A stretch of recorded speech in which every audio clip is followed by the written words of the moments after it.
માણસ પાસે બધું છે, પણ પહેલાં જેવી મોજ ક્યાં છે?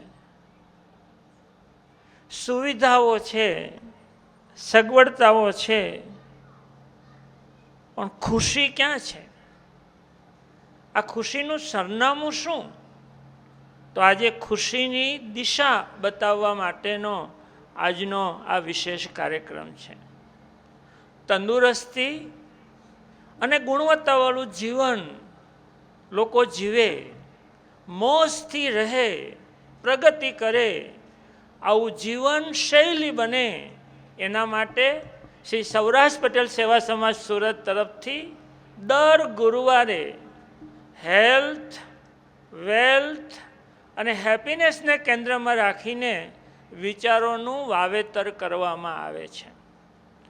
આજે 75મો આ વિચાર છે, અને એટલે જ વિચારોનો અમૃત મહોત્સવ તરીકે આજે આપણે આ કાર્યક્રમ યોજ્યો છે. હમણાં બધી બહેનો આવતી હતી, એણે પેલું બોર્ડ જોયું અંદર એન્ટ્રી કરીને. તે બાપભાઈ એક બહેન પૂછતા હતા કે અમૃત મહોત્સવ શું કરવા હશે? એટલે બીજી બહેને કીધું, નીચે વાંચ, આ બાબુભાઈનું ગામ અમૃતવેલ છે ને, એટલે અમૃત મહોત્સવ છે. એવા અમૃત મહોત્સવનું જેમણે સૌજન્ય આપ્યું છે એવા બાબુભાઈ અને યશવંતીબેન, આજે આપણને ખરું સુખ ક્યાં છે એનું એક સરનામું દેખાડવા માટેનો પ્રયાસ કરવાના છે. એવા સન્માન્ય શૈલેષભાઈને ફરી જોરદાર તાળીથી આપણે વધાવવા છે. આપણે બધું જાણીએ છીએ, સમજીએ છીએ, અનુભવ કરીએ છીએ, પણ એ પ્રકારે જીવવા માટે કશું નથી કરતા. બસ તમને જગાડવા માટે, જાગૃત કરવા માટે, ચાલો ને આપણે ખુશીથી જીવીએ એવા વિચારો આપવા માટે આજે આ શૈલેષભાઈ અહીંયા ઉપસ્થિત થયા છે. મનહરભાઈ ખૂબ સરસ વાતો કરી. મને એવું લાગે છે કે પરિવારનું જો સુખ હોય, પરિવારની જો લાગણી હોય, પરિવાર બહુ મનથી રહેતું હોય, તો એ પરિવારમાં ગમે એવા પડકારો આવે તમે સરળતાથી પાર કરી શકો. તકલીફો, મુશ્કેલીઓ તો બધાને આવે જ, પણ પરિવારનું જો સુખ હોય તો તમામ પડકારોમાંથી સરળતાથી બહાર નીકળી શકે. એનું મહત્ત્વ સમજવાની જરૂર છે. પરિવારનો આધાર કોને કહેવાય? પરિવારનો આધાર હોય તો કેવું જીવી શકીએ? એનું કદાચ શ્રેષ્ઠ ઉદાહરણ હોય તો મનહરભાઈ સાસપરા છે, એને જોરદાર તાળીથી. મનહરભાઈ હંમેશા ધબકતા જ હોય. એમના બંધુ દિનેશભાઈ અહીંયા બેઠા છે. એ મનહરભાઈ કોઈ જગ્યાએ પ્રવાસની વાત કરતા હોય ને પછી મનહરભાઈ બંધ રાખે તો દિનેશભાઈનો ઠપકો આવે, તમે કેમ પ્રવાસ બંધ રાખ્યો? તું જાતો ભાઈ. એ નાની નાની ભાઈ સાથેની વાતો એ શેર કરે, ગમે તેવી મુશ્કેલીનો રસ્તો કાઢે. એટલે આજે મનહરભાઈ સમાજમાં મનહરભાઈ તરીકે ગૌરવથી નામ લેવાય છે ને, એ પરિવારની તાકાત છે. એ પરિવારની જેટલી આપણે નોંધ લઈએ તેટલી ઓછી છે. આજના કાર્યક્રમમાં અહીંયા ઉપસ્થિત છે માનજી ઘનશ્યામભાઈ ઠુમર. ઘનશ્યામભાઈ ગરમલી નામથી આપણે ઓળખીએ છીએ, ગરમલી એનું ગામ. આજે આ કાર્યક્રમ ગુરુવારે ન થઈ શક્યો એનું કારણ ઘનશ્યામભાઈ છે, અને આજે થઈ શક્યો એનું કારણ ઘનશ્યામભાઈ છે. ગુરુવારે આપણે આ કાર્યક્રમ યોજવાનો હતો, પણ એના ચિરંજીવી દીકરાના ચાંદલા વિધિ હતા ને એ કરવા પડે એમ હતા, એટલે આપણે બીજી જગ્યાએ સ્થળ બદલી રહ્યા હતા. પણ ઘનશ્યામભાઈનો આગ્રહ હતો કે કાનજીભાઈ, આ કાર્યક્રમ તો આ હોલમાં જ થવો જોઈએ, કાં તમે સાંજે કરો અથવા સવારે કરો. અને એના આગ્રહથી આવી સરસ વેન્યુ હેપીનેસ બેન્ક્વેટ હોલ પૂરો પડ્યો છે. સૌજન્ય એનો પણ સહયોગ છે એમાં. એવા ઘનશ્યામભાઈ ગરમલીને આપણે જોરદાર તાળીથી વધાવીએ.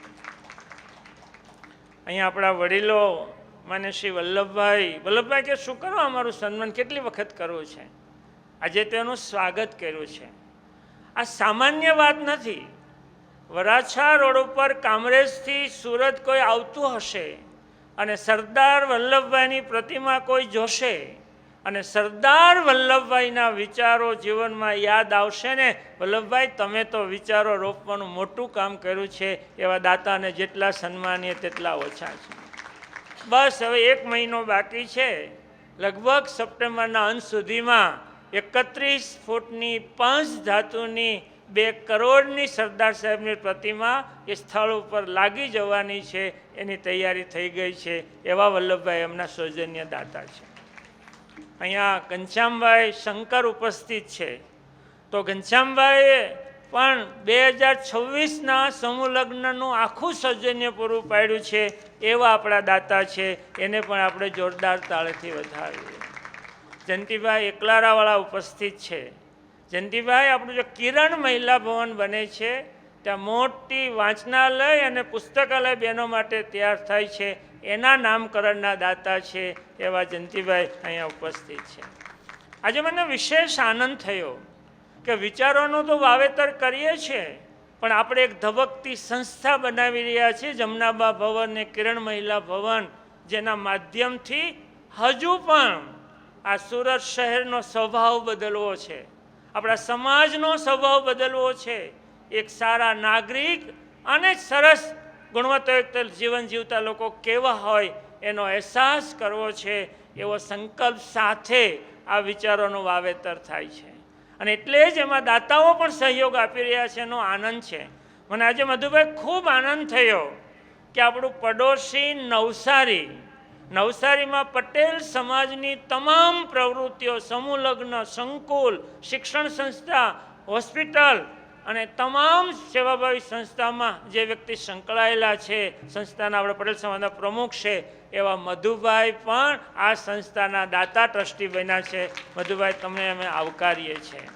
એવા જ નવસારીથી આવેલા Bharatbhai Sukhadiya, Navsari district chamber of commerce and ઇન્ડસ્ટ્રીઝના તેઓ પૂર્વ પ્રમુખ છે. બાંધકામ વ્યવસાય સાથે સંકળાયેલા છે અને ખૂબ સામાજિક કાર્યકર્તા છે. એવા ભરતભાઈને પણ આપણે જોરદાર તાળીથી વધાવવા છે. આજે મનુભાઈ બલ્લર ઉપસ્થિત નથી રહી શક્યા, એ પણ ટ્રસ્ટી છે. આમ તો નરેન્દ્રભાઈ જ્યારે કાર્યક્રમ યોજાયો, આવું આયોજન થતું હતું, ત્યારે મારો નાનકડો સંકલ્પ હતો કે આવડો મોટો કાર્યક્રમ થાય છે તો આપણે 5 ટ્રસ્ટી તો થવા જોઈએ ને.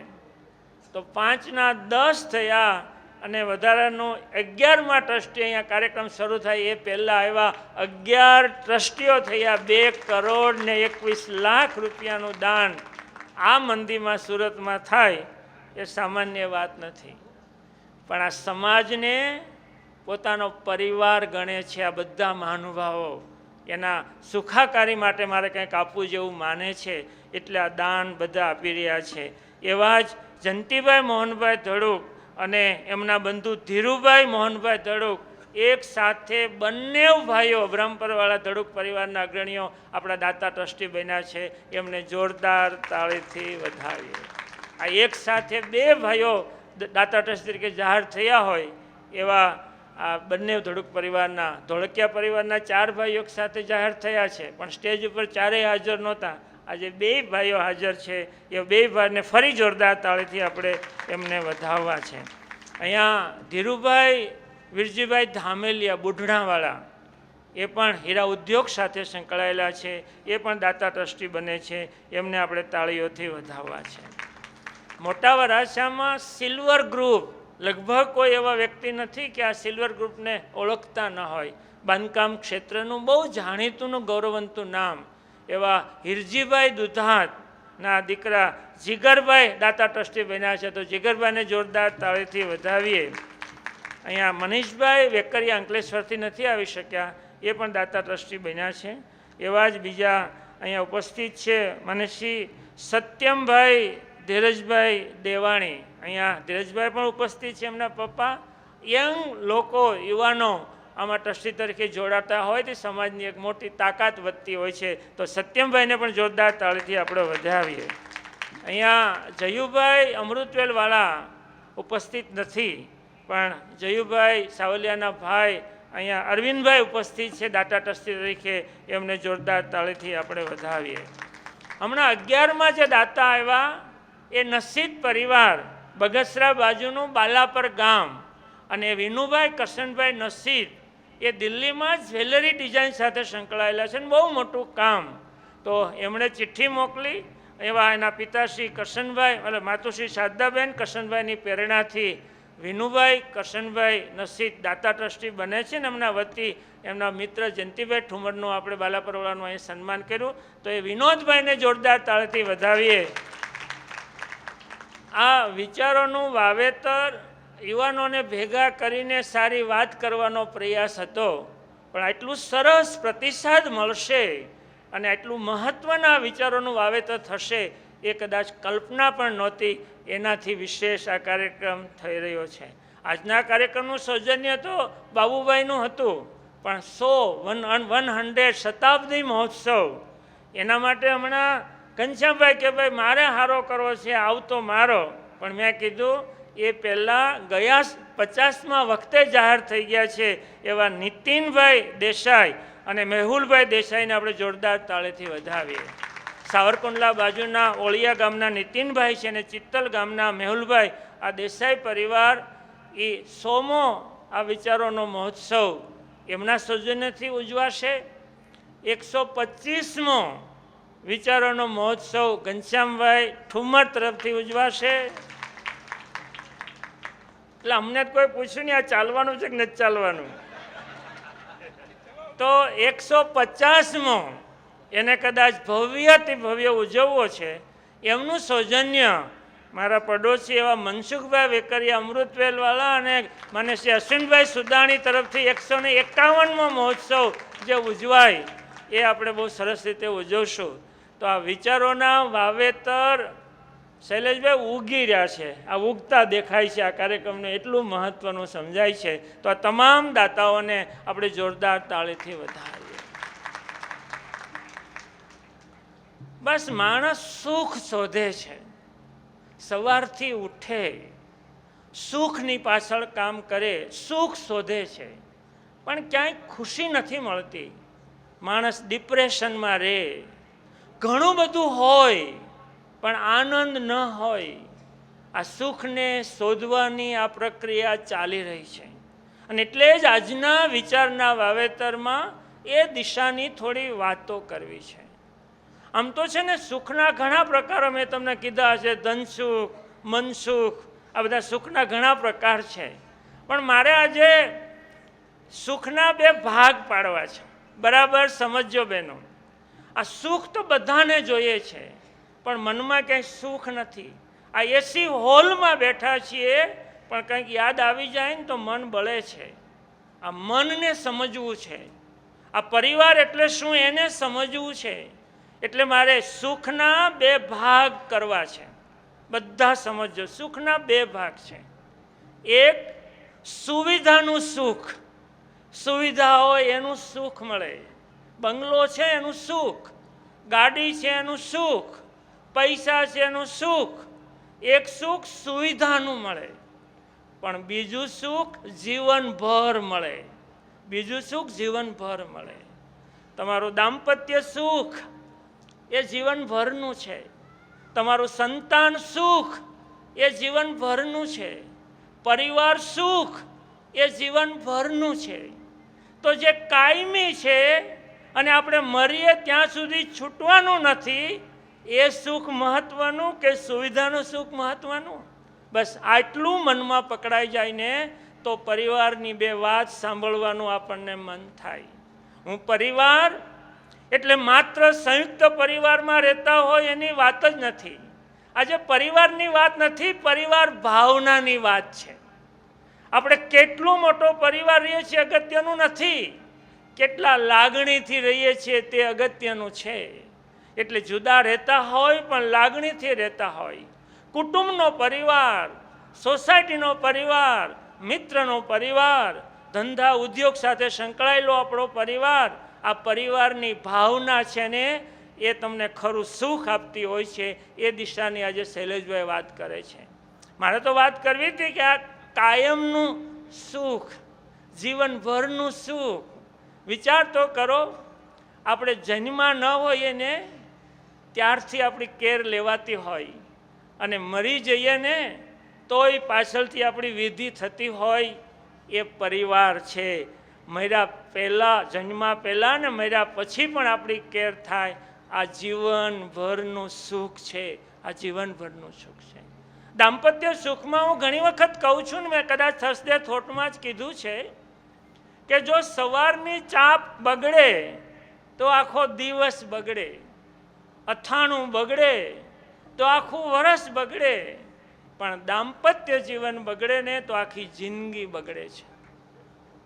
આ દાંપત્ય જીવન એ પરિવારનું સુખ છે. આપણે આ સુખને સમજવાનું છે. જો સાથે જ રહેવું હોય તો કેમ સુખીથી ના રહી શકીએ? આપણે તો દરરોજ મનને મારીને જીવીએ છીએ, ઈચ્છાઓને દબાવીને જીવીએ છીએ. આમ ના જીવાય. કે મન પડે એમ જીવી લો, નહીતર એ પરિસ્થિતિને સ્વીકારી લો. કદાચ ભારતીય સંસ્કૃતિમાં સૌથી મહત્વની બાબત હોય તો એ આપણી પરિવાર વ્યવસ્થા છે, એ આપણી લગ્ન વ્યવસ્થા છે. જે માણસ એની સાથે જોડાયેલો રહે છે, આ આપણું જીવનભરનું સુખ છે. જ્યાંથી જીવનભર સુખ મળતું હોય એનું ધ્યાન રાખવું જોઈએ, કે સુવિધાનું સુખ મળતું હોય એનું ધ્યાન રાખવું જોઈએ. આપણે બરાબર સમજવાની જરૂર છે. વધુ તો બહુ શૈલેષભાઈ કહેવાના છે. મારે તો માત્ર એ તમારી એક ભૂખ ઉગાડવી છે. બસ તમને ઇંતેજારી થવી જોઈએ કે મારે આમાં શું કરવું. ક્યારેય આપણે વિચાર કર્યો છે, કોઈ નાનું બાળક હોય એ શું બનશે એનો આધાર એ કઈ સ્કૂલ કે યુનિવર્સિટીમાં ભણે એના પર છે. માણસ શું બનશે, ડૉક્ટર, એન્જિનિયર, વકીલ શું ભણશે, શું બનશે એનો આધાર એ કઈ કોલેજ કે યુનિવર્સિટીમાં ભણે એ છે. પણ માણસ કેવો બનશે એનો આધાર પરિવાર છે. બહુ સમજ. માણસ કેવો બનશે એનો આધાર પરિવાર છે. બસ આ પરિવાર એ બહુ મજબૂત બાબત છે. મારા શિક્ષણની વાત આવીને તમને કદાચ સુરત જેવું શ્રેષ્ઠ ઉદાહરણ પરિવાર ભાવનાનું કદાચ ક્યાંય નહીં મળે. આ સુરતમાં સૌરાષ્ટ્રવાસીઓની 15 લાખની વસ્તી છે ને, એનું એક જ કારણ છે આપણે પરિવાર ભાવનામાં હતા ને, એટલે આંગળી પકડી પકડીને અહીંયા લાવતા ગયા છે ને આવડો મોટો આ સમાજ અહીંયા ઊભો થયો છે. આ પરિવાર ભાવના છે. જે મેં વાત કરીને કે યુનિવર્સિટી કરતાંય, શિક્ષણ કરતાંય મહત્વનું પરિવારનો ઉછેર છે. કેવો માણસ બનશે. હીરા ઉદ્યોગની આટલી સફળતા એ કોઈ શિક્ષણની ડિગ્રી લઈને નથી મળી. મને એવું લાગે છે કે હીરા ઉદ્યોગની જે કોઠાસૂઝ હતી, જે વિશ્વાસ હતો, જે સાહસ હતું, જે કામ કરવાની આખી મેથડ હતી, એની પાછળનું કારણ એ પરિવારની ભાવના છે. એમાંથી આપણે ઘડાણા છે. આપણે જાણે અજાણે પરિવાર ભાવના સાથે જોડાયેલા છીએ ને, એટલે જ પાટીદાર સમાજ દુનિયાની આંખો પોળી થઈ જાય ને એવી આપણે પ્રગતિ કરી છે. અને આટલી બંધારણ પછી જો મારે આજનો 75મો વિચાર આપવો હોય તો એવો આપવો છે કે પરિવાર એ વિશાળ યુનિવર્સિટી છે. પરિવાર એ વિશાળ યુનિવર્સિટી છે જે જીવન મૂલ્યનું ઘડતર કરે છે. જીવન મૂલ્યનું ઘડતર આ પરિવાર કરે છે. આ વિશાળ યુનિવર્સિટી છે આ પરિવાર. એને આપણે બરાબર સમજવાની જરૂર છે. આપણે ખુશીઓ શોધીએ છીએ, ખુશીઓ શોધીએ છીએ, એ આનંદનો અહેસાસ કરીએ છીએ. અરે 60-70 વર્ષની મોટી ઉંમરના થઈ ગયા પછી આ બેન રાખડી બાંધતી હોય ને, ત્યારે બેન અને ભાઈનો આનંદ, એનો ગૌરવનો અહેસાસ આપણે કરીએ છીએ. ગમે એવડી મોટી ઉંમરના હોય અને આપણે પગે લાગ્યા ને ત્યારે મા બાપને આ જીવનનો જન્મ લીધો હોય ને એ સાર્થક લાગતું હોય. એ આનંદ ક્યારે આપણે અનુભવીએ છીએ ખરા? ભાઈ ભાઈની લાગણીઓથી આમ સલકાતા હોય, આનંદ કરતાં કરતાં બિઝનેસ કરતા હોય, એ ખુશી ક્યારેય આપણે અનુભવીએ છીએ ખરા? આ ખુશીઓને અનુભવવાની જરૂર છે. મૂળ આધાર જ પરિવાર છે. કોઈને પણ મજબૂત થવું હોય, સુખી થવું હોય અને ધારો એવી પ્રગતિ કરવાની જો ઈચ્છા હોય ને તો એનું પ્લેટફોર્મ એ પરિવાર છે. એમાં માણસ જો ખુશી ન હોય ને તો જીવનમાં કાંઈ ન કરી શકે. અરે સુવિધાનું સુખ હોય પણ જો આ પરિવારમાંથી એક સુખ ન હોય ને તો જિંદગી જીવવા જેવી ના લાગે. તમારી પાસે બંગલા, ગાડી, મોટર બધું છે, દાંપત્ય સુખ ન હોય તો આજે ઘેરે ઘેરે આ પીડા છે. અરે બધું છે, ભાઈઓ ભાઈઓ વચ્ચેનું બોલવાના વ્યવહાર ન હોય તો આ ઘેરે ઘેરે પીડા છે. અને જે પરિવાર આ પરિવાર ભાવનાથી રહે છે ને એના ચહેરા પર ખુશીઓ દેખાય છે, એ ખુશીઓથી સલકાય છે. વર્તમાન સમયમાં આપણે સારું જીવવું હશે, ગુણવત્તાવાળું જીવવું હશે તો પરિવાર ભાવનાને ને પરિવારની ખુશીઓને સલકાતા જીવતા શીખવું પડશે. એ કેમ જીવવું એ શૈલેષભાઈ કહેશે, મારે એમાં વધારે વાત નથી કરવી, પણ ખુશીઓથી સલકાવવાનું છે. પણ ખુશીઓ માટે અમે કહેતા કે કોણ સુખી? તો સમજણો વ્યક્તિ સુખી. જેટલી સમજણ એટલા આપણે સુખી. અને મારે વિચારનું બીજું મુખડું કેવું હોય તેમ કહેવાય, પરિવાર એ ખુશીઓનો ખજાનો છે. ક્યારેક જોજો, પરિવાર એ ખુશીઓનો ખજાનો છે. એ સમજણની ચાવીથી ખુલે છે. જો સમજણ ના હોય તો ના ખુલે. હું વર્ષો પહેલાં સંલગ્નમાં ઉદાહરણ આપતો કે ભાઈઓ ભાઈઓની લાગણી બહેનો ક્યારે સમજજો.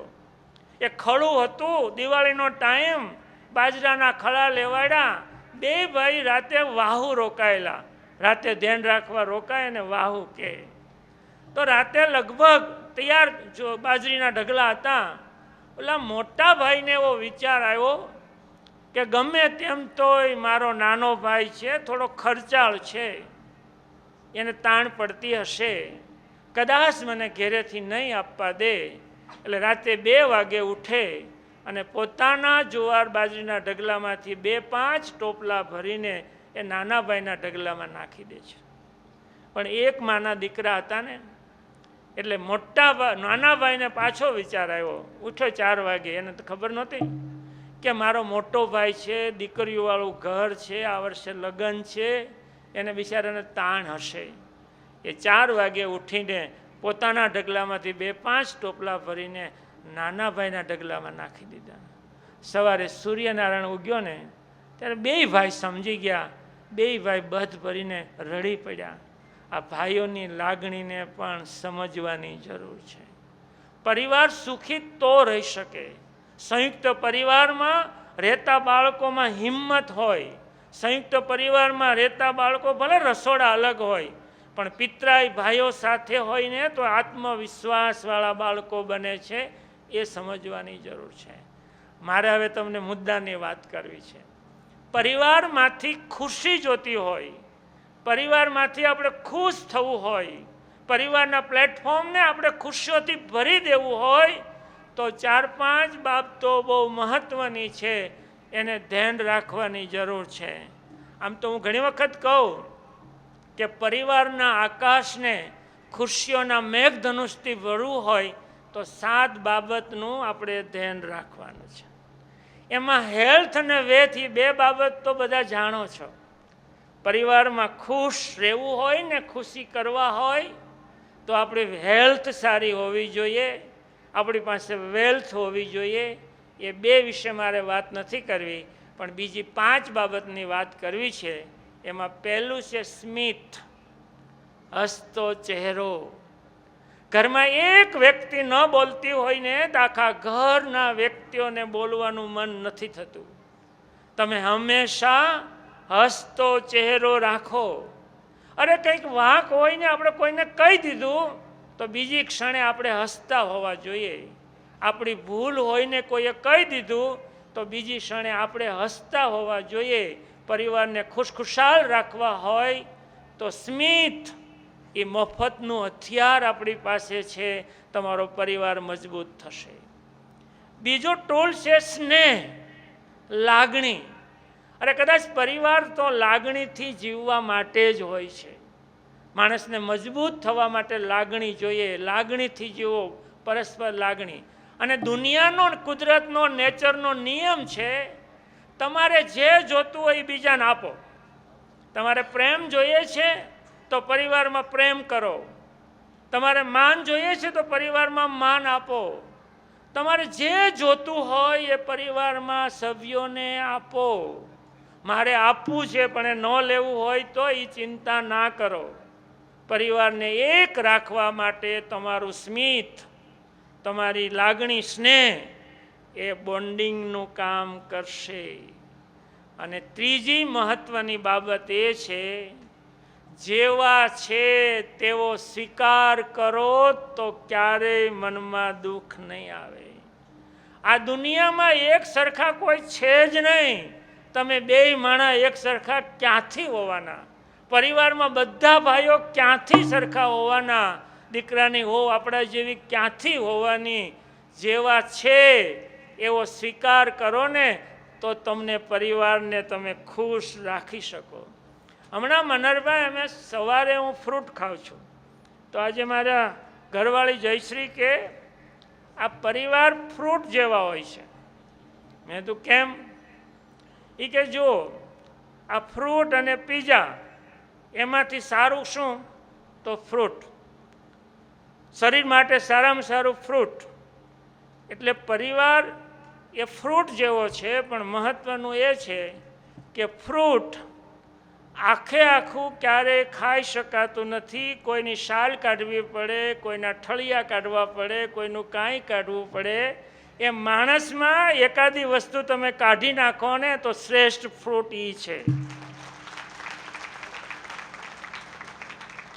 સારામાં સારો પરિવાર છે, પણ દરેક વ્યક્તિમાં એકાદી સ્વભાવ, વિચાર, બોલી, એની માન્યતા કદાચ આપણને અનુકૂળ ન આવે એટલી કાઢી નાખો.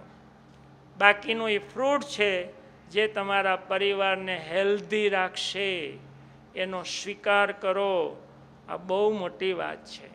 આગળનો મુદ્દો છે, પરિવારમાં સુખી થવું હોય તો સમજણની જરૂર છે. સમજણમાં સુખ છે. ધારેલું દુનિયામાં ક્યારેય 100% થતું જ નથી. અને વર્તમાન સમય એવો વ્યાકુળ આવ્યો છે કે દિવસ ઉગે અને એકાદો પ્રશ્ન, એકાદી સમસ્યા આવેલી જ છે.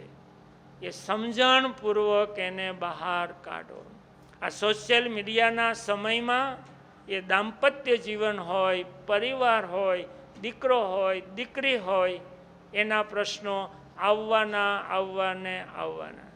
એમાં કેમ ન આવે, એ આવે તો એને કેમ ટેકલ કરવા, એ સમજણ બહુ જરૂરી છે.